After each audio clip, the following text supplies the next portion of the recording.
में सबसे पहले हम पढ़ेंगे वेद शब्द की निष्पत्ति कैसे होती है, वेद शब्द क्या है, वेद शब्द का अर्थ क्या है, वेद शब्द कैसे बना, इसके बारे में देखते हैं। तो वेद शब्द की निष्पत्ति विद धातु घय प्रत्यय। विद धातु का अर्थ है ज्ञान, यानी कि ज्ञानार्थक विद धातु से घय प्रत्यय होकर के वेद शब्द बनता है। तो वेद शब्द का अर्थ क्या हुआ, तो इसका अर्थ हुआ ज्ञान राशि। वेद शब्द में घय प्रत्यय किस अर्थ में हुआ है, तो आपके पास करण अर्थ, भाव अर्थ, कर्म अर्थ, तीनों ही अर्थों में घय प्रत्यय होकर के वेद शब्द बनता है। अब यहाँ पे एक चीज और है कि करण अर्थ यानी कि से, यानी कि जिसके द्वारा, जिसके माध्यम से हमें ज्ञान की प्राप्ति होती है उसे वेद कहते हैं। जिस ज्ञान की प्राप्ति होती है कर्म अर्थ में करेंगे उसे वेद कहते हैं, और जो ज्ञान प्राप्त होता है उसे वेद कहते हैं। इस प्रकार तीनों अर्थों में वेद शब्द निष्पन्न होता है। इसके अतिरिक्त पाणिनीय व्याकरण में विद धातु, 4 प्रकार के विद धातुओं से वेद शब्द निष्पन्न किया गया है। जैसे विद सत्तायाम, सत्तायाम का अर्थ होता है होना, अस्तित्व, अर्थात जिसकी अस्तित्व है, था, है, और जिसका अस्तित्व रहेगा उसे वेद कहते हैं। तो ये सत्तार्थक विद धातु से भी वेद शब्द निष्पन्न होता है, इसमें भी घय प्रत्यय होता है। इन चारों ही धातुओं से घय प्रत्यय होकर के वेद शब्द बनता है। विद ज्ञाने, अभी हम लोग ऊपर ज्ञानार्थक विद धातु से घय प्रत्यय करके वेद शब्द निष्पन्न बताए। इसके बाद विद विचारणे, अर्थात विचार करने अर्थ में, उचित अनुचित का विचार करने अर्थ में विद धातु से घय प्रत्यय होकर के वेद शब्द निष्पन्न होता है। इसके आगे चलते हैं। विदलरी लाभे, यानी कि विद धातु लाभ अर्थ में, यानी लाभ क्या होता है, तो वेद पढ़ने से हमें संस्कार लाभ, ज्ञान लाभ इत्यादि अनेक चीजों का लाभ होता है। इस अर्थ में भी क्या होता है, वेद शब्द घय प्रत्यय करके बनता है। तो इस प्रकार वेद शब्द का अर्थ क्या होता है कि जिसके माध्यम से हमें ज्ञान की प्राप्ति हो, जो ज्ञान की प्राप्ति हो वह, और जिस ज्ञान की प्राप्ति हो रही है, ये सभी वेद कहे जाते हैं। अनेक आचार्यों ने वेद का लक्षण प्रस्तुत किया है, जिसमें हम लोग सर्वप्रथम देख रहे हैं सायण का। सायण आप लोगों को पता होगा कि सायण एक ऐसे भाष्यकार हुए जिन्होंने चारों वेदों पे भाष्य लिखा। इनका सर्वप्रथम भाष्य तैत्तिरीय संहिता पर है, जो कृष्ण यजुर्वेद का तैत्तिरीय संहिता है, उसमें इनका सर्वप्रथम भाष्य। तो ये सामान्यतः क्वेश्चन कई बार आ जाता है कि सायण ने सर्वप्रथम भाष्य किस वेद पे लिखा, तो सायण ने सर्वप्रथम भाष्य तैत्तिरीय संहिता पे लिखा। ये अनेक एग्जामों में, चाहे जीडी से हुआ या उच्चतर माध्यमिक, अनेक राज्यों की उच्चतर शिक्षा सेवा आयोग से संबंधित एक क्वेश्चन आ जाता है। नेट जारक में बहुत ज्यादा ही पूछा जाता है। तो इस सायण ने सर्वप्रथम तैत्तिरीय संहिता पे लिखा, फिर इन्होंने ऋग्वेद पे लिखा, फिर सामवेद पे लिखा, फिर शुक्ल यजुर्वेद पे लिखा, फिर अथर्ववेद पे लिखा। उसके बाद इन्होंने ब्राह्मणों पे भी भाष्य लिखा है, ब्राह्मण और आरण्य पे भी इनके भाष्य मिलते हैं। तो इन सायण ने वेद के संदर्भ में कहा है, इष्ट प्राप्ति अनिष्ट परिहारयो अलौकिकम उपायम यो ग्रंथो वेदयति स वेदः। अर्थात जो इष्ट की प्राप्ति करवाता है, यानी कि हम जिस चीज को चाहते हैं उसकी प्राप्ति करवाए, और अनिष्ट परिहार यानी कि जिसको हम नहीं चाहते, दुख इत्यादि का को नहीं चाहते, तो उसका निवारण करवाए। इन दोनों के अलौकिक उपाय को जो ग्रंथ बताता है, यानी कि इष्ट प्राप्ति और अनिष्ट निवारण के अलौकिक उपाय को जो ग्रंथ बताता है, उस ग्रंथ को वेद कहते हैं। ये सायण का परिभाषा इन्होंने दिया वेद शब्द का। इसके बाद हम लोग चलते हैं, इनका एक और चीज है, अपौरुषेयम वाक्यम वेदः। इन्होंने रचना के संदर्भ में कहा अपौरुषेयम वाक्यम वेदः। ये भी पूछ दिया जाता है कि अपौरुषेयम वाक्यम वेदः किसका कथन है, तो ये भी सायण का कथन है। तो अपौरुषेयम वाक्यम वेदः का अर्थ है अपौरुषेय वाक्य को वेद कहते हैं। अपौरुषेय वाक्य मतलब क्या होगा, तो ऐसा वाक्य जो किसी पुरुष के द्वारा नहीं रचा गया, किसी पुरुष के द्वारा नहीं कहा गया, उस वाक्य को वेद कहते हैं। अर्थात ईश्वरीय कृति को वेद कहते हैं। यहाँ पे इन्होंने रचना से संबंधित ये वाक्य कहा। ये जो लक्षण है ये आपको तैत्तिरीय संहिता के भाष्य की भूमिका में और ऐतरेय ब्राह्मण के भी भाष्य की भूमिका में ये मिल जाता है। इसके अतिरिक्त आगे हम लोग विश्वामित्र का परिभाषा देखते हैं। इन्होंने कहा है विद्यन्ते ज्ञायन्ते लभ्यन्ते एभिर धर्मादि पुरुषार्थः इति वेदाः, अर्थात जिसके माध्यम से, जिसके द्वारा हमें धर्म, अर्थ, काम, मोक्ष ये 4 पुरुषार्थ रूपी ज्ञान की प्राप्ति होती है, ज्ञान का लाभ होता है, या इसके द्वारा हम धर्मादि पुरुषों को की लाभ करते हैं, उसे वेद कहते हैं। इन्होंने विश्वामित्र का परिभाषा इन्होंने दिया, प्रस्तुत किया। इसके बाद हम लोग बात करते हैं दयानंद सरस्वती। दयानंद सरस्वती वही जिनका सत्यार्थ प्रकाश रचना है, सत्यार्थ प्रकाश। इन्होंने वेद पे भाष्य भी लिखा है, इन्होंने आर्य समाज की स्थापना किया है। ये सामान्यतः जीके जीएस के क्वेश्चन में आ जाता है। और आर्य समाज की स्थापना के बारे में अगर हम लोग बात करें तो ये 10 अप्रैल 1875 ईस्वी को मुंबई में हुआ था। ठीक है, तो आगे चलते हैं हम लोग। तो ये दयानंद सरस्वती की एक प्रमुख नाराविदा अपने तत्कालीन परिवेश में वेदों की ओर लौटो, जो कि सामान्यतः जीके जिस क्वेश्चन में बहुत सारे जगह, बहुत सारे एग्जामों में पूछ दिया जाता है। आगे हम लोग बात करते हैं। इन्होंने कहा है विदन्ति जानन्ति विद्यन्ते भवन्ति विन्दन्ते सर्वा सत्य विद्या यही यत्र वा सवेद, यानी कि जहां सत्य विद्या, यही मतलब जहां पर सभी सत्य विद्या दिए गए हैं, यानी कि हैं, निवास करते हैं, या उनके द्वारा ज्ञान की प्राप्ति होती है, उसे वेद कहा गया है। यानी कि सत्य विद्याओं का जो भंडार है, सत्य विद्याओं की जो राशि है, उसे वेद कहा है। ये दयानंद ने अपने भाष्य में कहा है। इसके बाद हम लोग वेद के परिभाषा में चलते हैं। तो मनुस्मृति में भी कुछ परिभाषाएं दी गई हैं। उसमें क्या है, वेदो अखिल धर्म मूलम। ये भी सामान्यतः कई परीक्षाओं में पूछे जाते हैं कि वेदो अखिल धर्म मूलम कहाँ उद्धृत किया गया है, या कहाँ से लिया गया है, या कहाँ पे उद्धृत है। तो ये मनुस्मृति में है, मनुस्मृति के दूसरे अध्याय में है। तो वेदो अखिल धर्म मूलम, यानी कि अखिल धर्म मूलम, संपूर्ण धर्म का मूल स्थान क्या है, वेद है। यानी कि धर्म का मूल तत्व क्या है, वेद है। और एक और है सर्व ज्ञान मयो ही सह, ये भी अति प्रसिद्ध सूक्तियों के अंतर्गत आता है। ये भी अनेक एग्जामों में पूछा जाता है कि कहाँ से लिया गया है, कहाँ पे उद्धृत है। तो मनुस्मृति में भी ये भी उद्धृत है। ये मनुस्मृति के दूसरे अध्याय के 6वें श्लोक का है और ये 7वें श्लोक का है। तो सर्व ज्ञान मयो ही सह, यानी कि जहां पर सभी ज्ञान स्थित है, संपूर्ण ज्ञानों का जो खान है संपूर्ण ज्ञानमय है, मय मतलब भरा हुआ है, जिसमें सभी ज्ञान भरा हुआ है, ज्ञान विज्ञान सब कुछ भरा हुआ है, उसे ही क्या है, सह वेद, यानी कि उसे ही वेद कहा गया है। ये मनुस्मृति का। इसके बाद हम लोग चलते हैं पतंजलि का। महाभाष्यकार पतंजलि ने लिखा है ब्राह्मणेन निष्कारणो धर्मः षडंगो वेदो ध्येयो ज्ञेयः। मूलतः ये उन्होंने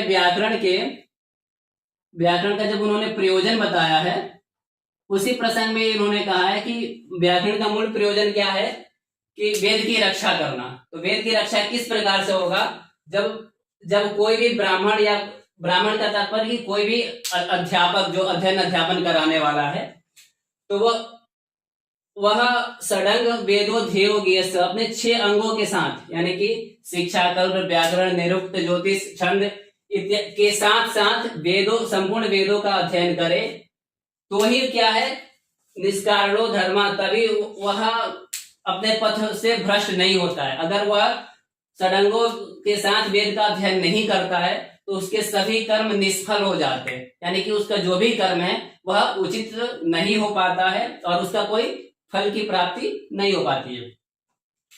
वेद के बारे में एक अत्यंत सूक्ति प्रसिद्ध है, जिसके बारे में कहा जाता है कि ये वेद आखिर है क्या। तो इस वेद के द्वारा हमें क्या प्राप्ति होता है, क्या मिलता है, इस वेद में क्या मूल तत्व है, तो उसको लेकर के है प्रत्यक्षेणानुमित्या वा यस्तुपायो न विद्यते, यानी कि प्रत्यक्ष के द्वारा, यानी प्रत्यक्ष किसे कहते हैं, तो हमारे इंद्रिय के द्वारा, जो 5 ज्ञानेंद्रिय हैं ज्ञानार्थक, तो इन 5 ज्ञानेंद्रियों के द्वारा जब हम किसी विषय को ग्रहण करते हैं उसको प्रत्यक्ष करते हैं। तो प्रत्यक्ष के द्वारा या अनुमान के द्वारा। अनुमान क्या होता है? तो हम किसी चिंतन या के माध्यम से या किसी के आधार पर हम किसी वस्तु का अनुमान करते हैं। इन दोनों ही आधार पर जब किसी का उपाय ना मिल पाए हमें, जब प्रत्यक्ष के द्वारा या अनुमान के द्वारा किसी इन दोनों में से किसी के माध्यम से जब हमें किसी वस्तु की प्राप्ति ना हो या किसी का हमें ज्ञान की प्राप्ति ना हो, ठीक, तो क्या है? एतम विदन्ति वेदेन, तो उन विद्याओं को या उन वस्तुओं को जो ज्ञान प्राप्त करवाता है उसे वेद कहते हैं। और इसी में वेदस्य वेदता, इसी में वेद की वेदता सिद्ध है। इसके बाद हम लोग चलते हैं वेद के विभाग में। ये जो वेद है, वेद के मुख्य रूप से 4 विभाग हैं: संहिता, ब्राह्मण, आरण्यक और उपनिषद। संहिता में मूल मंत्र हैं, ब्राह्मण में उन मंत्रों की व्याख्या है, आरण्यक में उनका प्रयोगावस्था है कि अरण्य में किस प्रकार प्रयोग करते हैं, उपनिषद में उनका ब्रह्म की उपासना है कि कैसे ब्रह्म की प्राप्ति होती है, ब्रह्म की उपासना कैसे की जाती है, उसमें क्या क्या है, तो आगे वो चीज पढ़ेंगे। इससे एक क्वेश्चन और आ जाने की संभावना होती है कि वेद के 4 विभाग हैं: संहिता, ब्राह्मण, आरण्यक और उपनिषद। अंत में उपनिषद है, ठीक है। और तो ये पूछ लिया जाता है कि वेदांत किसे कहते हैं? तो वेदों के अंत में क्या है? उपनिषद। और उपनिषद का विषय क्या है? तो ब्रह्म की प्राप्ति। तो वही जो ब्रह्म का विषय है वही वेदांत है, या उपनिषद, जो उपनिषद शब्द है वही वेदांत शब्द से ग्रहण किया जाता है। तो ये अनेक एग्जामों में प्रश्न पूछ देता है। अब हम लोग आगे चलते हैं इन विभागों को संहिता, ब्राह्मण, आरण्यक और उपनिषद के एक एक विषय के बारे में।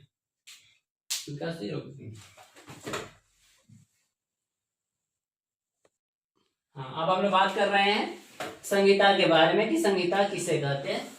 तो संहिता को लेकर ये क्या है कि विभिन्न ऋषियों द्वारा दृष्ट मंत्रों का जहां पे संकलन हुआ है, यानी कि आपको तो एक चीज आपको पता होगा, ऋषयो मंत्र द्रष्टारः,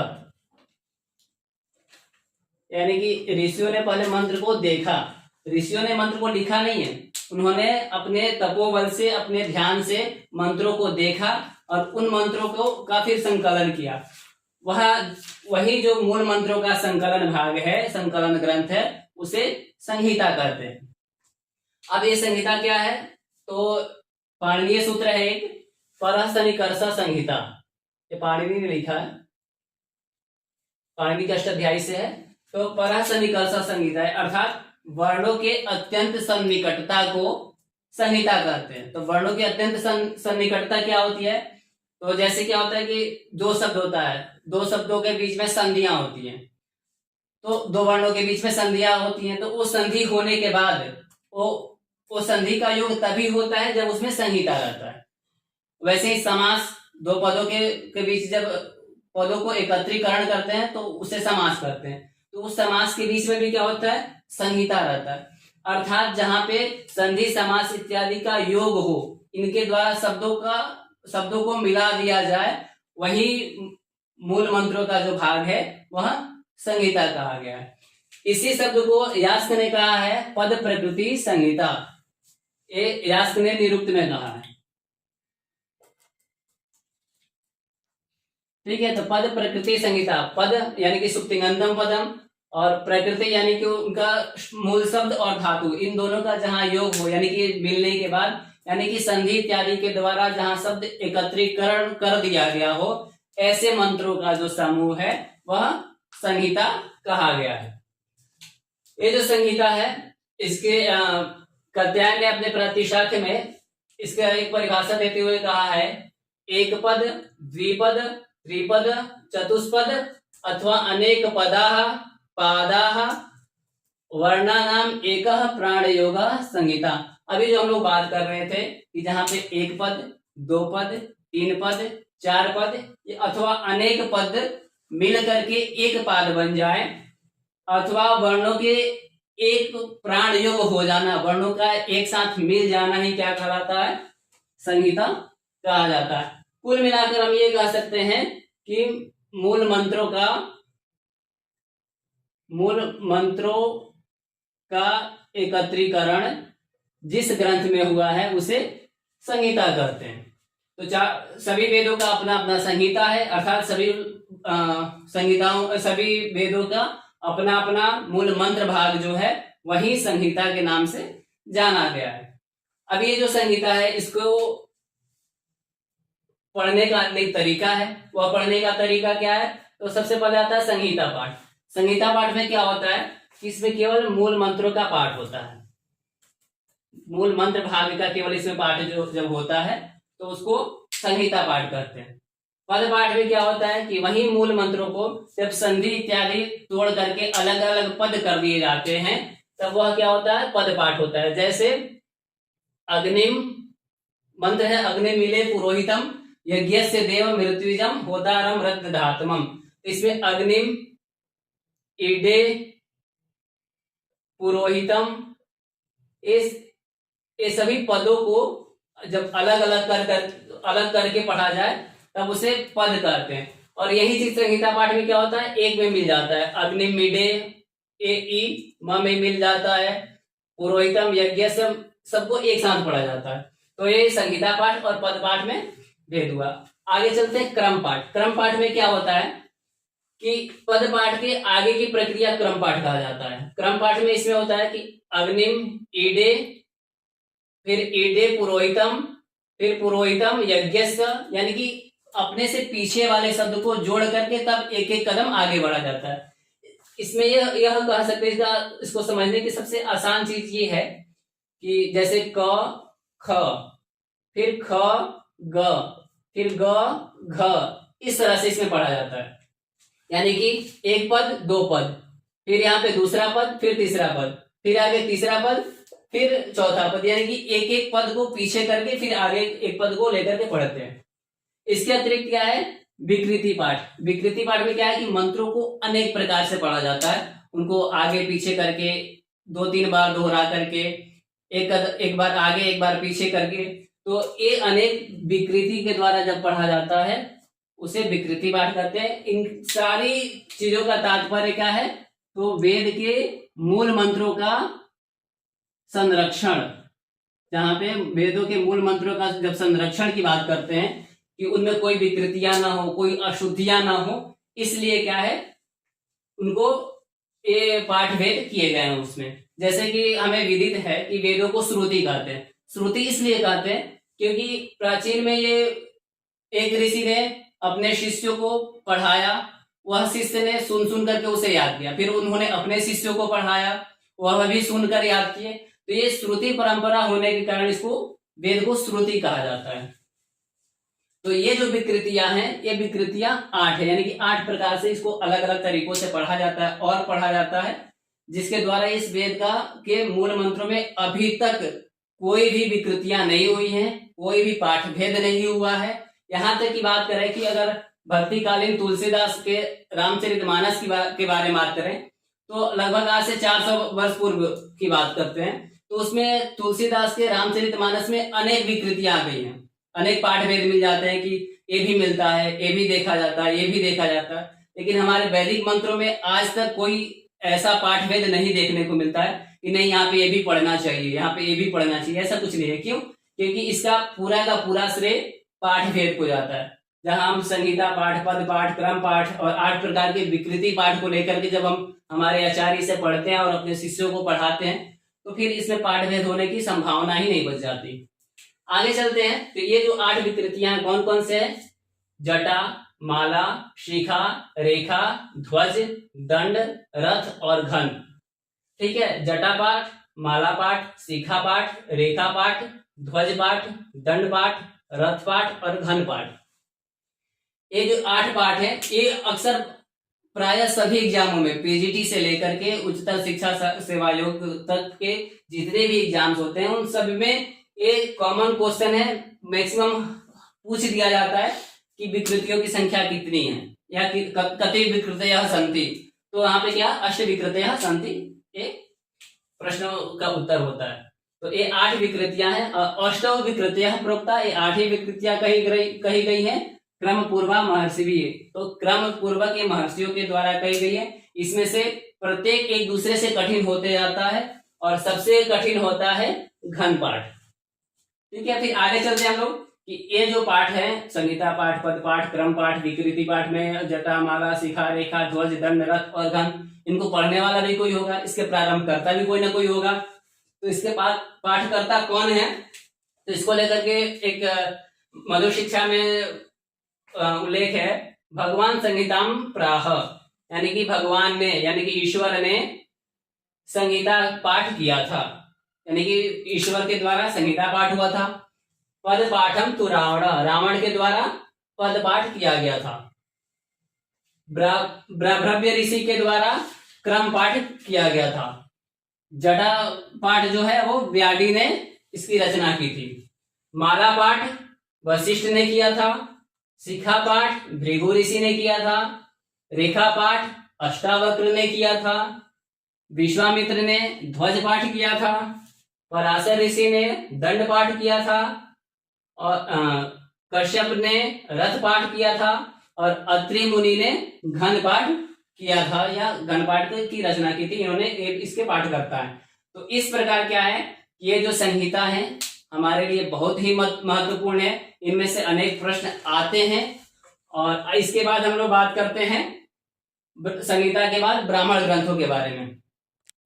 अब हम लोग बात कर रहे हैं ब्राह्मण के बारे में कि ब्राह्मण ग्रंथ किसे कहते हैं, ब्राह्मण का क्या तात्पर्य है।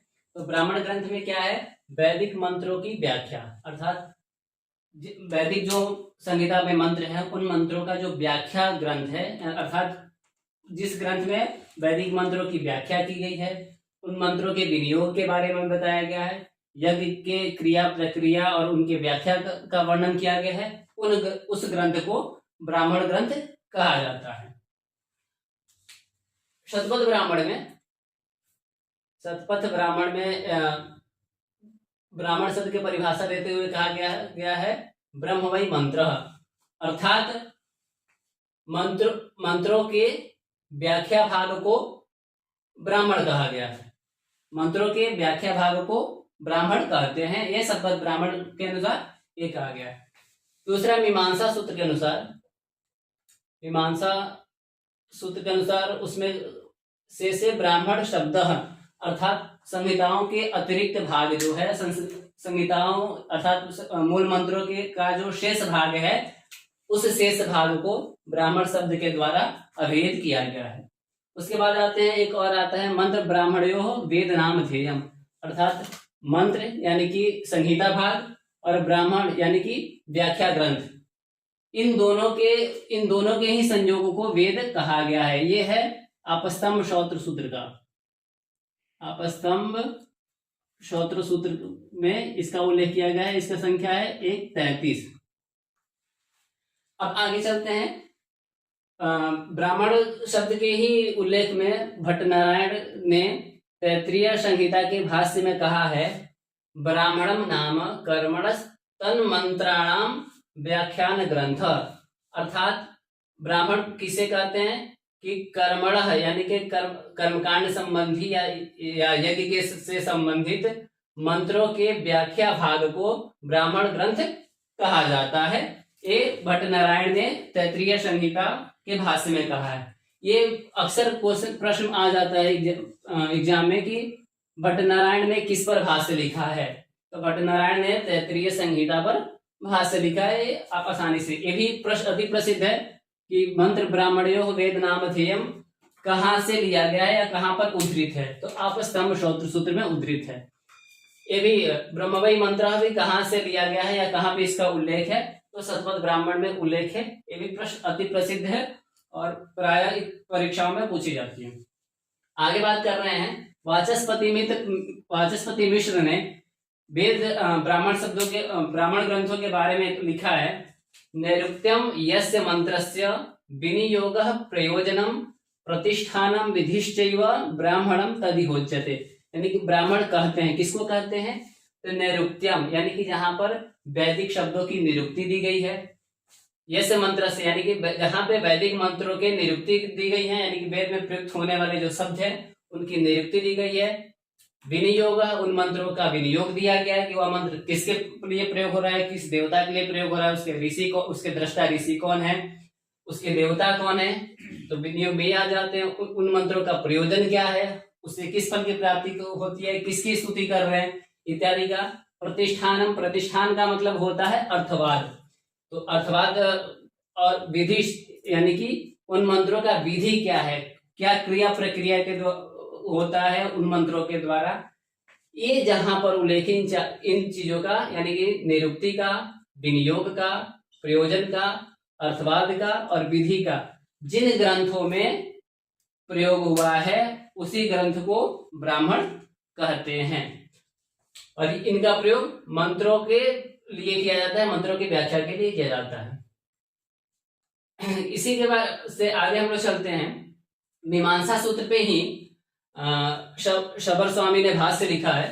तो उस भाष्य में उन्होंने ये जो ब्राह्मण है, ब्राह्मण के 10 विषयों का उल्लेख किया है। वह 10 विषय कौन कौन से हैं ये भी पूछा जाता है कि ब्राह्मण से कति विषया संति, ब्राह्मण से कति विधि। तो आपको क्या है, ब्राह्मण के 10 विधियां होती हैं। तो ये 10 विधियां अति प्रसिद्ध है और इससे प्रश्न प्रायः आ जाते हैं परीक्षाओं में, तो ये जानना अति आवश्यक है। तो कौन कौन से वो, हेतु, निर्वचन, निंदा, प्रशंसा, संशय, विधि, परकीया, पुराकल्प, व्यवधारण कल्पना और उपमान।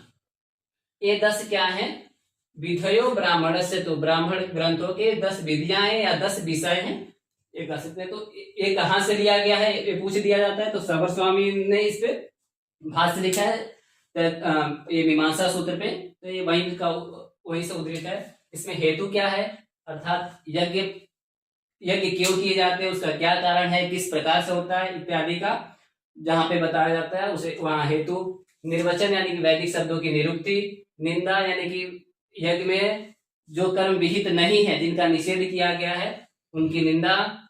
यज्ञ में जिन कर्मों का विधान हुआ है उनका प्रशंसा। यज्ञ में जहां पे हमें संशय हो जाता है, दुविधा हो जाती है कि क्या उचित है क्या अनुचित है, उसका निवारण करना यह संशय के अंतर्गत है। यज्ञ की क्रिया प्रक्रिया, उनका विधान किस प्रकार से हो, किस प्रकार से यज्ञ क्रिया की जाए, यह विधि के अंतर्गत आता है। परकिया अर्थात परकिया यानी कि दूसरे के लिए जो प्रयोग किए जाते हैं, यानी कि परोपकारक विषय जो भी वर्णन है वह परकिया के अंतर्गत आते हैं।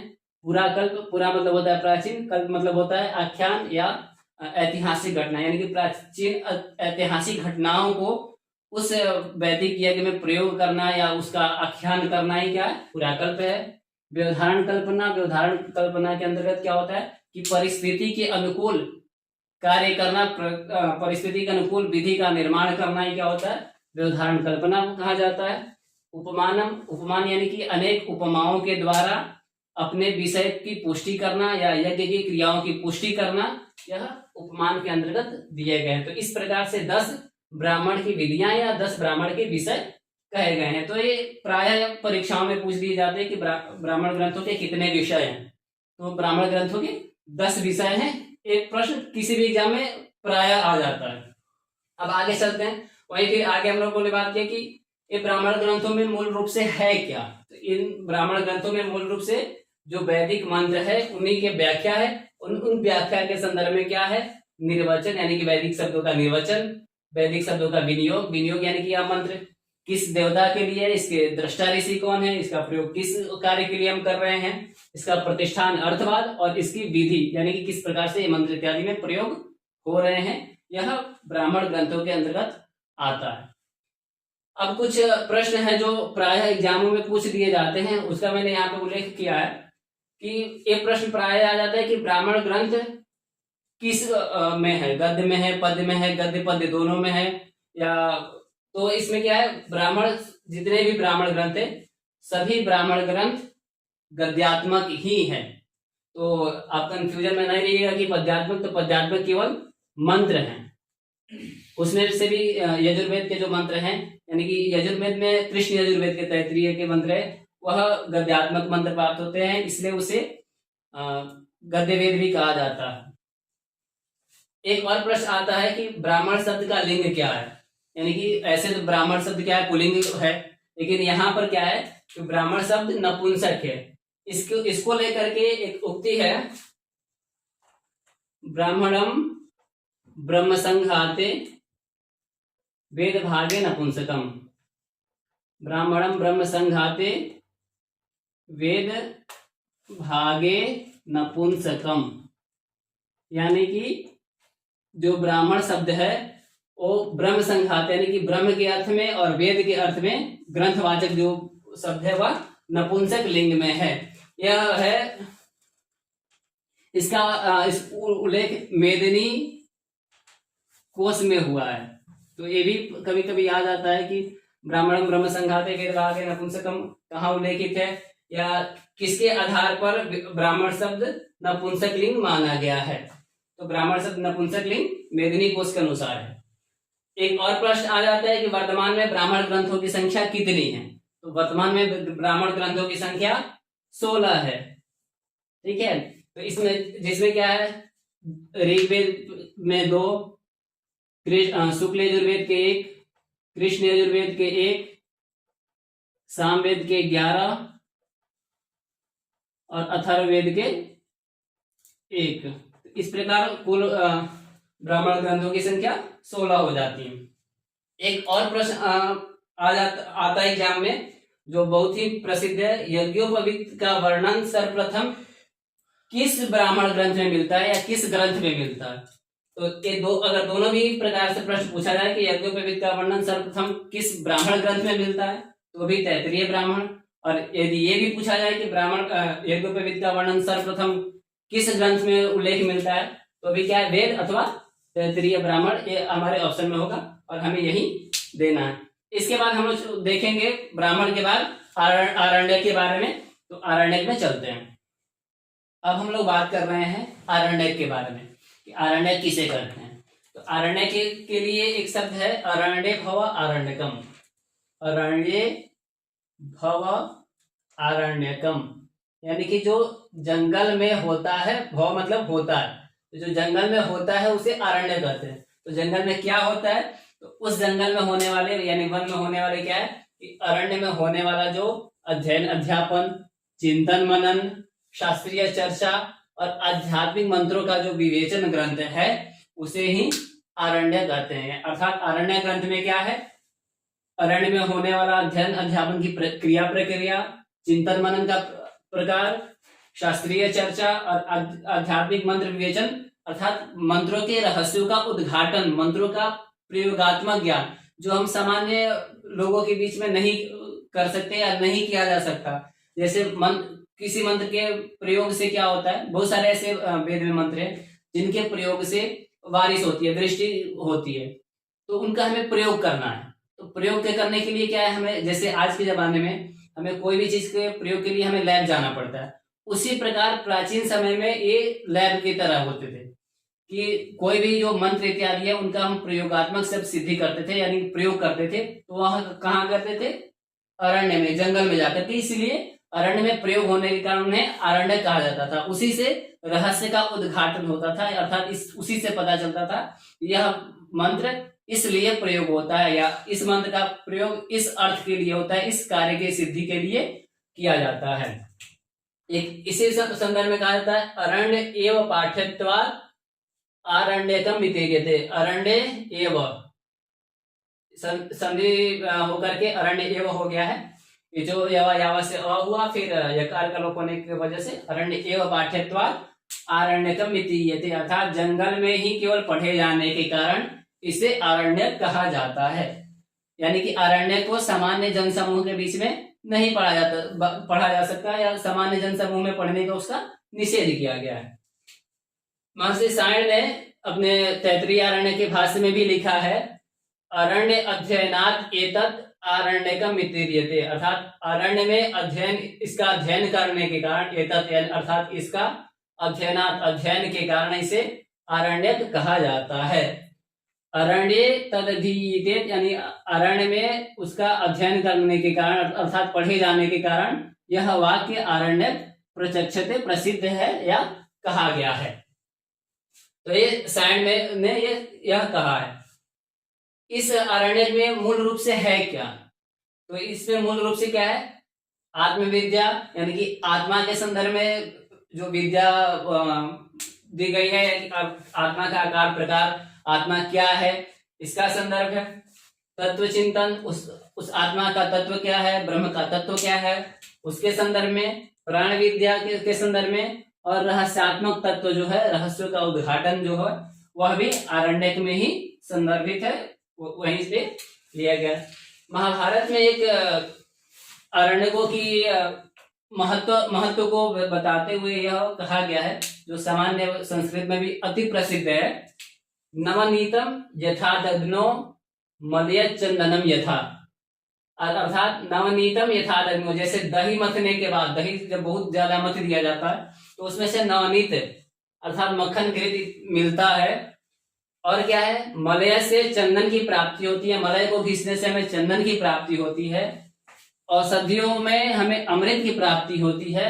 उसी तरह से वेदेभ्य यानी कि वेदों से हमें आरण्यक रूपी महान अमृत की प्राप्ति होती है, आरण्यक रूपी महान ग्रंथ की हमें प्राप्ति होती है, या वहां से प्राप्त होता है। अब कुछ ऐसे प्रश्न हैं जो प्रायः परीक्षाओं में पूछ दिए जाते हैं।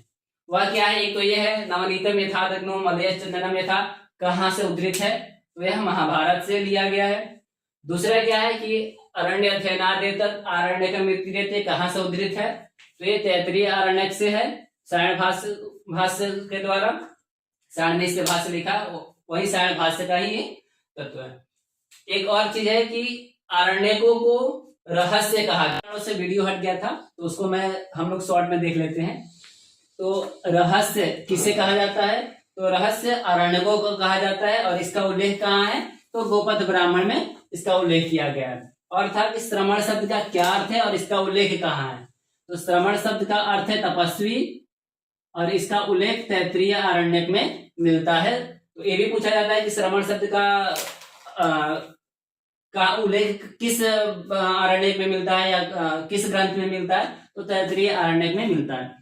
इसके अतिरिक्त एक और प्रश्न था कि प्रवज्या शब्द का उल्लेख कहाँ पर है और इसका अर्थ क्या है, तो प्रवज्या शब्द बृहदारण्यक में मिलता है, और इसका अर्थ है, इसका मूल अर्थ है घर को छोड़कर चले जाना, घर को छोड़कर चले जाना, अर्थात इसका भी अर्थ है तपस्वी हो जाना, अर्थात तपस्वी इसका भी मूल अर्थ है। इसके बाद हम लोग आगे चलते हैं उपनिषद के तरफ।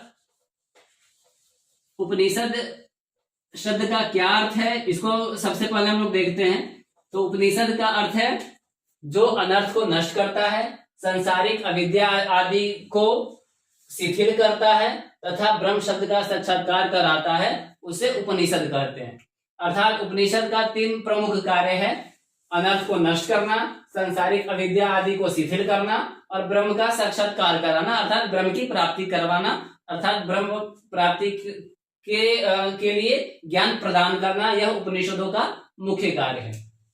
उपनिषद शब्द कैसे बनता है, अभी हम देख लेते हैं। तो उपनिषद जो शब्द है, इसमें उपसर्ग, निउपसर्ग, पूर्वक सदृढ़ धातु से क्विप प्रत्यय होकर के उपनिषद शब्द बनता है। तो यहाँ पे जो सदृढ़ धातु है वह गति अर्थ में है मूल रूप से, ठीक है। तो उप का अर्थ होता है समीप, नि का अर्थ होता है निश्चय पूर्वक, निश्चय पूर्वक, गति मतलब जो ज्ञान प्राप्त करवाता है या बैठता है, जाता है। और क्विप प्रत्यय जो है, इस क्विप प्रत्यय का सर्वापहारी लोप हो जाता है।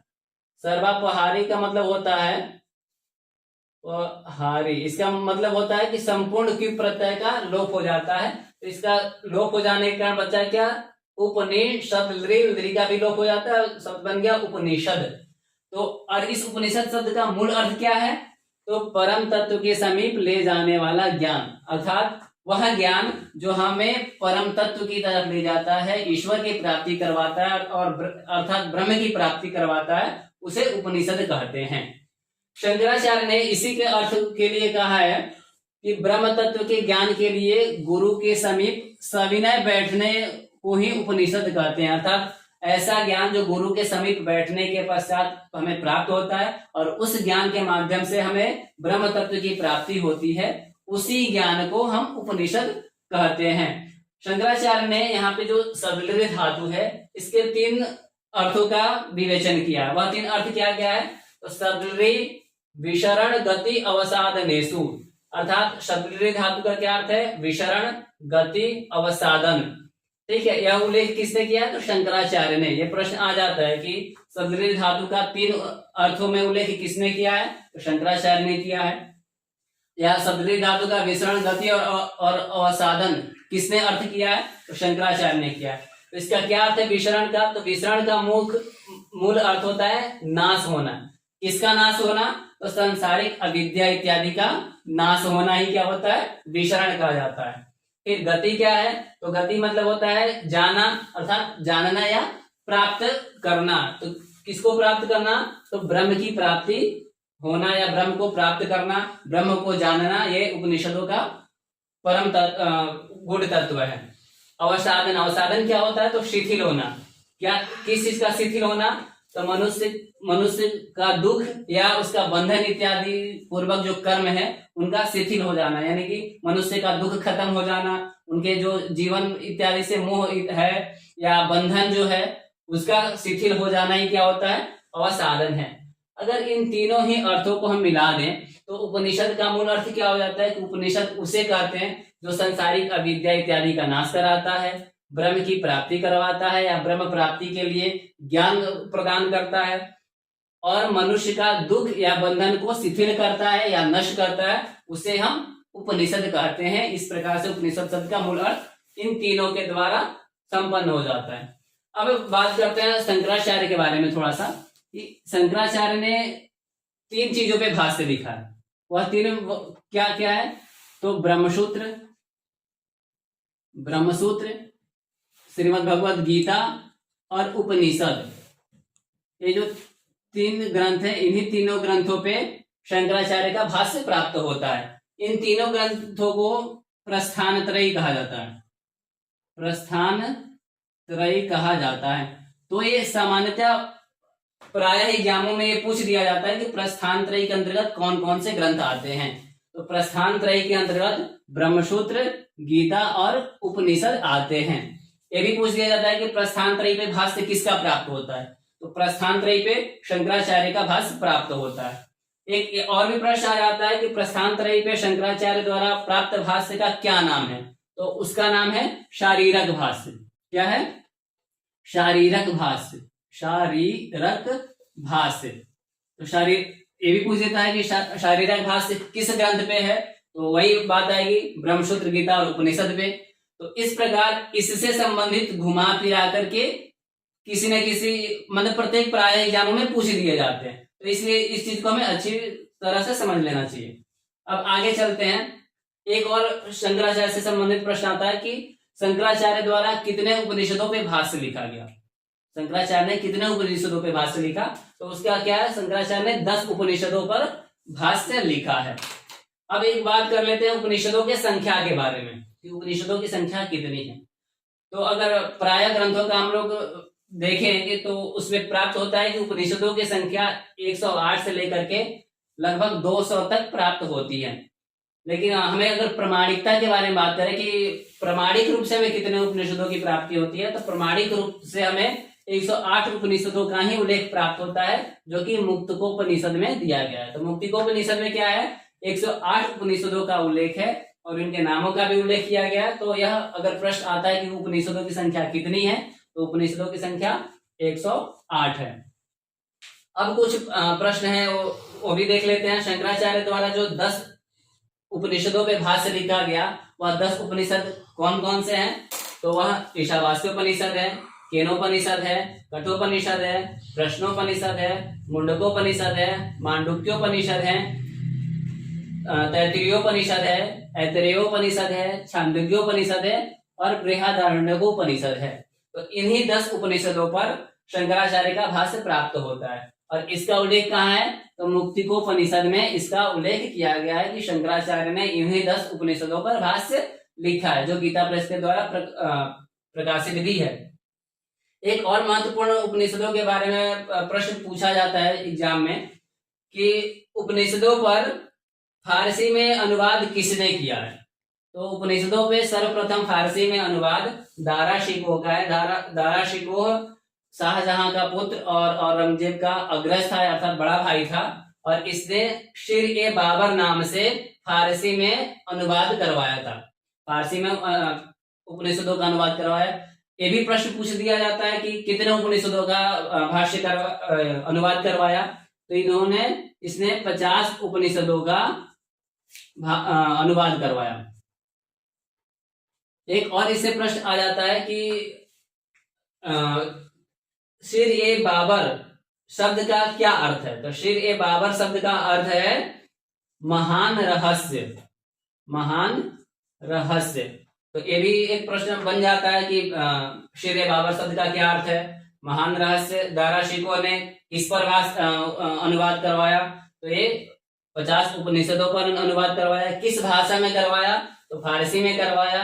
और कब करवाया, तो 1657 ईस्वी में यह प्रकाशित मिलता है, अर्थात 1657 ईस्वी में इसका प्रकाशन किया गया। तो इस तरह से हमने वेद का सामान्य परिचय पढ़ा। अब हम लोग अगले वीडियो में इससे संबंधित आगे की चीजें पढ़ेंगे, जैसे वेद के रचना काल के संदर्भ में कि किसने इसका रचना समय क्या क्या माना है, और वेद के अन्य भी बहुत सारे भी पोर्शन बचे हैं, तो उसके बारे में बात करेंगे। तो इसी के लिए हमारे YouTube चैनल में बने रहिए। धन्यवाद।